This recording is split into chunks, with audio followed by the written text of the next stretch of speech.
तो भाई शायद भाई माफ़ी मांगना सबसे। और तो आपको पता है अभी कब्रिस्तान से होकर आए हैं थोड़ी देर पहले, लेकिन यार वहाँ मैं इस तरीके से ना तो वीडियो बना सकता था ना मुझे मुनासिब लग रहा था। उसकी वजह ये है कि उस रात फिर आपकी बख्शिश ना तो बख्शिश होगी ना मगफिरत होगी। ये जिंदों के लिए, मुर्दों के लिए नहीं है। मुर्दों के लिए तो वही है कि जो पूरे साल होता है वही आप पूरा साल साल आप करते हैं, मुर्दों के लिए पढ़ के बख्शते रहे उनको। 6 नफिल है, कौन से पूरे साल के नफिल है भाई? पूरे साल आप मगरिब की नमाज के बाद जो 6 नफिल पढ़ते हैं वो 6 नफिल आप किसी भी टाइम पढ़ सकते हैं मगरिब के बाद, और रोजाना पढ़ सकते हैं अमीन खान। लेकिन उस दिन मेला चल रहा है पाकिस्तान में, बसंत मेला, लोग ये धागों से गर्दनें कट रही हैं उनकी, मर रहे हैं।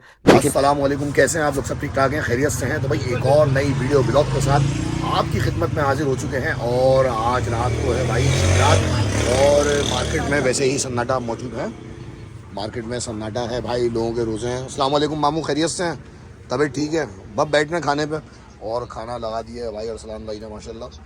दही है और छोलों का सालन है, तो भाई खाना खा लेते हैं। तो भाई शायद भाई माफ़ी मांगना सबसे, और अल्लाह की रज़ा के लिए माफ़ कर देना, और अल्लाह की रज़ा के लिए ही माफ़ी मांगी जाती है। सही। तो भाई ये बहुत एक अच्छा अमल है, लेकिन मेरा सवाल सिर्फ इतना है कि ये चीज़ें हमें सिर्फ शब बारात पर ही क्यों याद आती हैं? या है शायद भाई, थोड़ा जवाब दो यार। ये माफ़ी आप 2 दिन पहले ही मांग सकते थे भाई माफ़ी तो आज मांगने की क्या वजह?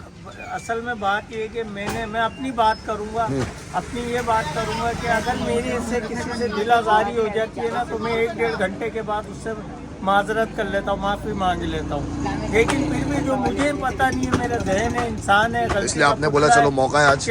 आज मौका भी है, और अल्लाह की रज़ा के लिए एक दूसरे को माफ़ करना ही बेहतर है। अगला पल हमारे लिए क्या है हमें नहीं पता। सही बात है भाई, बहुत अच्छी बात है कि आप दिल में किसी के लिए कोई भी बुराई मत रखें, और किसी से अगर आपका दिल ख़राब है तो उससे फ़ौरन से पहले जाके माफ़ी मांग लें, जैसे शायद भाई मांग रहे हैं। तो भाई हमने भी आपको अल्लाह की रज़ा के लिए माफ़ करा। बेशक अल्लाह इसका अजर दे। आमीन। किताबें नहीं, पुरानी किताबें भी आ रही हैं, दिखाएं कौन सी रखें? पुरानी किताबें बिकने आ रही हैं भाई, क्या है इसमें देखो जरा, बिस्मिल्लाह पढ़ के। इंशाल्लाह इंशाल्लाह। क्या है, बिल्लियाँ भी घूम रही हैं भाई, सन्नाटे लगे हुए हैं, बिल्कुल बिल्कुल सन्नाटा, बिल्कुल सन्नाटा। चेक करें आप, खामोशी है। तो भाई सर्दियाँ अभी गई नहीं है, और ये लस्सी बेचना शुरू है ठंडी ठंडी। वाह वाह, बर्फ़ देखें भाई, बेहतरीन। छाछ वाली लस्सी होती है, छाछ। इससे वो सही आता है ना, मैदे वैदे का निज़ाम सारा। बताओ, बेहतरीन हो जाएगा बिल्कुल। वाह वाह, ये काला नमक है और ये नमक है सादा। ये काला नमक है, जीरा मिक्स करा हुआ इसमें आपने, स्पेशल बना हुआ भाई। तो भाई शब बारात और कब्रिस्तान, ये दोनों समझ लें एक ही प्लेटफॉर्म पे जमा हो जाते हैं।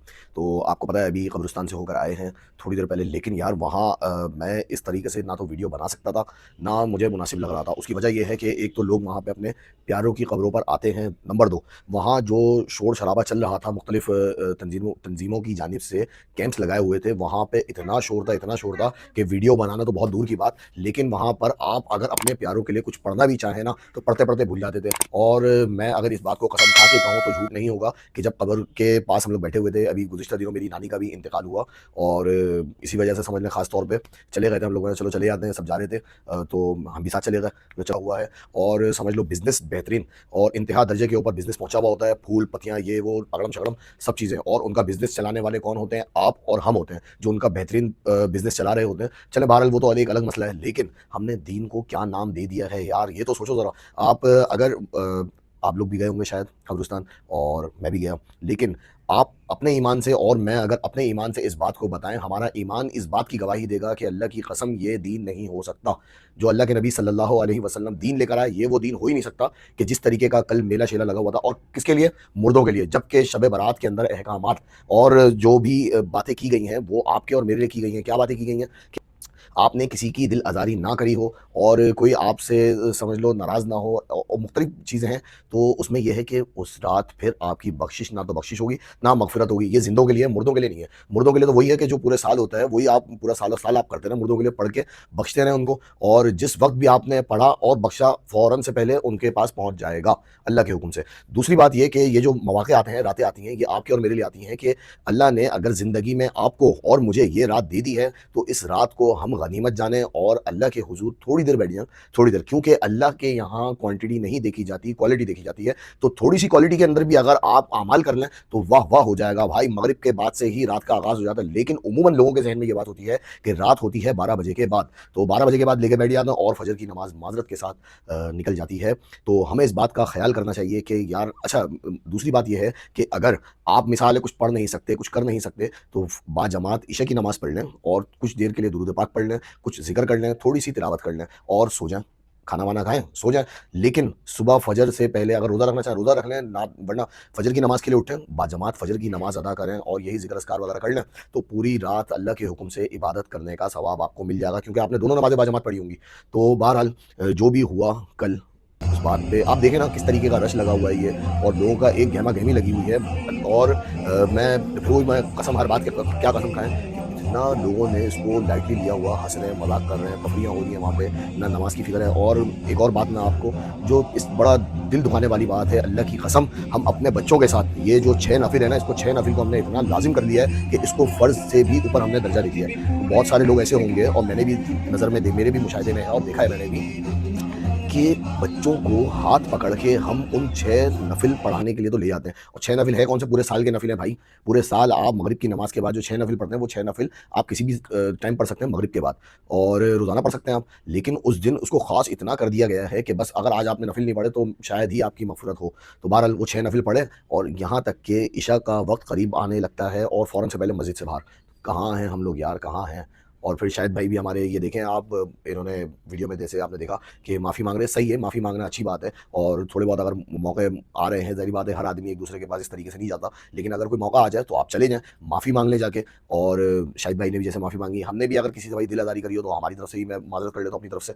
लेकिन यार ये जो है ना, ये बड़ा अफ़सोस होता है कि हमने दीन को सिर्फ़ त्यौहार की हद तक ले लिया है, कि त्यौहार आ रहे हैं, त्यौहार मना रहे हैं, त्यौहार आ रहे हैं, जा रहे हैं, आ रहे हैं, जा रहे हैं, ज़िंदगियों में पता नहीं कितने। और सबसे बढ़कर ये अभी रमज़ानुल मुबारक का महीना आएगा, क्या है, वो भी त्यौहार बना लिया उसको। और टीवी के ऊपर डेढ़-डेढ़, 2-2, 3-3 घंटे के जो इन्होंने नशरियात करी, सहर नशरियात और इफ्तार नशरियात, और इफ्तार और सहर के नाम पर पब्लिक का, अवाम का बेड़ा गर्क कर दिया है कि लोग टीवी के चक्कर में लगे रहें और भाई ना सहरी के रहे ना इफ्तारी के रहे। तो भाई थोड़ा-सा कुछ तो ख़्याल करें ना। ये छोटा इवेंट है और रमज़ान को हमने अपने लिए बहुत बड़ा इवेंट बना लिया है।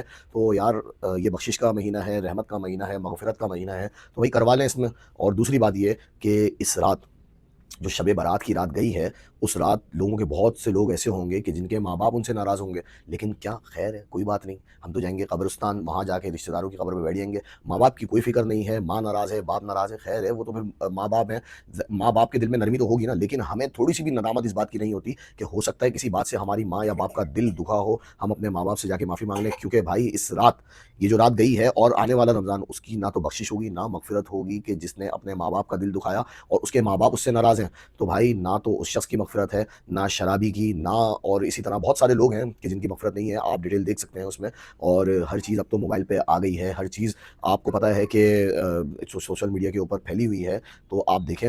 और इन चीज़ों को देख के अफ़सोस होता है कि ये दीन हमारा नहीं है। लोग जो देखते हैं वो समझते हैं दीन है ये दीन नहीं है। अल्लाह की कसम ये दीन नहीं है। दीन अगर ये होता तो सहाबा किराम से इसी तरीके से चलता हुआ आता, लेकिन ये दीन नहीं है। जो चीज़ दीन है वो दीन है, और अब आज तक 1400 साल गुज़र चुके हैं और आज भी वो अपनी असल हालत में मौजूद है। जो चीज़ असल हालत में नहीं रहती वो दीन नहीं है। ये 20 साल पहले, 10 साल पहले किसी और लेवल के हिसाब से कब्रिस्तान आना-जाना होता था। कुछ और तौर तरीके होते थे कब्रिस्तान के बाहर, लेकिन अब देखिए जिद्दत आ गई है, साउंड सिस्टम वगैरह पता नहीं क्या कुछ लग गया। और आने वाले वक्तों में जिस तरह रबीउल अव्वल पे फानूस लगा दिए जाते हैं और शबी बना दी जाती है खाने काबा की, रोज़े रसूल की, तो आने वाले वक्तों में इसी तरीके से होगा। मेरा मकसद हरगिज़ ये नहीं है कि खुदा न खास्ता किसी की दिलादारी करना कि कोई बरेलवी मसलक से है, कोई देवबंद मसलक से है। भाई आप किसी भी मसलक से हो और किसी भी मसलक के आप आलिम से जाके इस बात को पूछ लो कि इस तरीके से कब्रिस्तान में हो रहा है कि हमारा जाना मुनासिब है, और इस तरीके से, तो वो मना करेंगे, बोलेंगे नहीं आप रात की तन्हाई में चले जाए। लेकिन आजकल जो हो गया है वो यही फ़ैशन हमारे यहाँ चल गया है कि भाई जब तक 8 से 10 अफ़राद जमा नहीं हो जाएंगे और वापसी में चाय का प्रोग्राम नहीं होगा तो हमारा कब्रिस्तान जाना शायद कबूल ना हो। तो भाई अल्लाह से आप भी माफ़ी मांगें, मैं भी माफ़ी मांगता हूँ, अल्लाह ताला हमारे गुनाहों को माफ़ करें। और सानह गुल प्लाज़ा, जो गुल प्लाज़ा का सानह गुजर चुका है, उनको ना भूलिएगा अपनी दुआओं में, क्योंकि वो शुहदा हैं और उनका जवाब ये समझ लो, मैं तो समझता हूँ पूरी कौम ने देना होगा कि हमने बज़ाते खुद उनके लिए क्या किया। तो भाई हम उनके लिए दुआ कर सकते हैं और जो उनके लिए कर सकते हैं वो करें, तो बहुत अच्छी बात है, और नहीं कर सकते तो अल्लाह ताला तो पकड़ है ना, अल्लाह की तरफ से, अल्लाह नहीं छोड़ेंगे। दूसरी बात ये, हम और आप दुआ कर सकते हैं जो भी सानिया हुआ और जितने लोग इसमें शहीद हुए, अल्लाह पाक सबके दर्जात को बुलंद फरमाए, और जिन जो लवाहिकीन हैं उनके, अल्लाह पाक उनको सब्र जमील अता फरमाए। सब्र अल्लाह के पास है, सब्र आ ही जाता है, लेकिन बस कल क़यामत वाले दिन अल्लाह उनसे उनके रिश्तेदारों को मिलवा ही देंगे किसी न किसी दर्जे में, लेकिन आप उनमें क्या जवाब देंगे इसका हमें नहीं पता। और दूसरा ये कि अभी बिल्कुल सन्नाटा हो गया है गुल प्लाजा, सब भूल चुके हैं, भुला चुके हैं क्या चल रहा है। बसंत मेला चल रहा है भाई, बसंत मेला लगा था आपका, मोइन खान अकेडमी में लगा हुआ था ना, वहाँ चले जाओ। तो बेहिस, जिसको बोलते हैं ना बेहिस, इंतहा दर्जे की बेहिस लोग हो चुके हैं हम लोग, सारे नहीं हैं, कुछ लोग हैं बेहिस, तो इंतहा दर्जे के अगर सारे हो जाते हैं ना तो अल्लाह का अज़ाब तो पता नहीं कितने टाइम भी से गुल प्लाजा नहीं जाता, ये पूरा कराची मेरा ख्याल से अल्लाह पाक चाहें तो इसी तरीके से आग लगा के सब खत्म कर दें, अल्लाह को इतना गज़ब आ जाए। लेकिन अल्लाह की रहमत जो है उसके गज़ब पर हालिम रहती है, तो भाई इसी वजह से बचे हुए हैं, कुछ देर लोग हैं उनकी वजह से बचे हुए हैं। बहरहाल ये मोइन खान अकेडमी बसंत मेला चल रहा है, पाकिस्तान में बसंत मेला, लोग ये धागों से गर्दनें कट रही हैं उनकी, मर रहे हैं, लेकिन बसंत मेला, मेरा भी एक ये करीबी पड़ोसी रिश्तेदार मेरे ससुराल के बराबर में है, वो जा रहा था, बाइकों का काम करता है, और मार्केट जा रहा था, गले पे उसके चल गई ये डोर जो होती है ना, वो गले पे चल गई थी उसकी। क्या था, अब वो वही लगा लो बसंत मेले के नाम पे, और क्या 4 दिन उसकी बात गश्त हुई, उसके बाद सबने बुला दिया उसको। बच्चों की रोज़ी कमाने के लिए जा रहा था, 5 मासूम बच्चे उसके, और कौन जवाब दे उन बच्चों का। तो बहुत सोचने का मकाम है, सोचने का, जो हम इन त्योहारों को मना रहे हो, बसंत मेला है क्या? अबे बेहयाई है, कुछ भी नहीं है, नाच गाने के कॉन्सर्ट हो रहे हैं, लड़के लड़कियां आपस में मिले हुए हैं, और क्या है, जितने उठा के देख लें आप, जितने कॉन्सर्ट आपने उठा के देख लें, पोर्ट ग्रैंड हो गया, ये आपका जो अभी बसंत मेला हुआ ये हो गया, लाहौर, पता नहीं कहाँ कहाँ ये सब चीज़ें चल रही हैं। अल्लाह ने छोड़ा हुआ है, ढील दी हुई है, क्यों कि एक वक्त तक होती है। फ़िरौन को भी आपने देख लिया था ना, अल्लाह ने कितनी ढील दी, कितनी ढील दी, और इतनी ढील दी कि देख रहा है मूसा अलैहिस्सलाम, समंदर आगे आ गया और पीछे हमारा लश्कर है, और अब तो गए मूसा, इतना खुश था वो। लेकिन जब मूसा अलैहिस्सलाम थोड़ा सा आगे बढ़े, अल्लाह ने समंदर में ही रास्ता बना दिया और मूसा अलैहिस्सलाम ने समंदर पार किया। फ़िरौन भी समझा वाह वाह, अब हम यहाँ से निकल जाएंगे, जैसे ही आगे बढ़ा फ़ौरन से पहले अल्लाह ने उसको गरक कर दिया, और उसने जब अपनी मौत देख ली तो उसने कहा मैं मूसा के रब पे ईमान लाता हूँ, ये नहीं कहा मैं रब पे ईमान लाता हूँ, वो तो कन्फ्यूजन हो जाती है ना, वो डर गया था, मैं रब पे ईमान लाऊंगा, पता नहीं कौन सा रब। तो भाई कंफर्म उसने कहा कि मैं मूसा के रब पे ईमान लाता हूँ, कि जो बनी इसराइल का रब है। तो भाई वो तो, लेकिन उस वक्त मौत के वक्त तो कोई ना दुआ कबूल है ना तौबा कबूल है आपकी, तो गरक हो गया वो। बहरहाल अल्लाह से हमें तौबा इस्तगफार उस वक्त से पहले करनी चाहिए जब मौत का फरिश्ता हमारे पास आए। तो अल्लाह ताला आपके हमारे तमाम गुनाहों को मुआफ़ फरमाए और हमें अपनी दुआओं में याद रखें। अस्सलामु अलैकुम व रहमतुल्लाहि व बरकातुहू।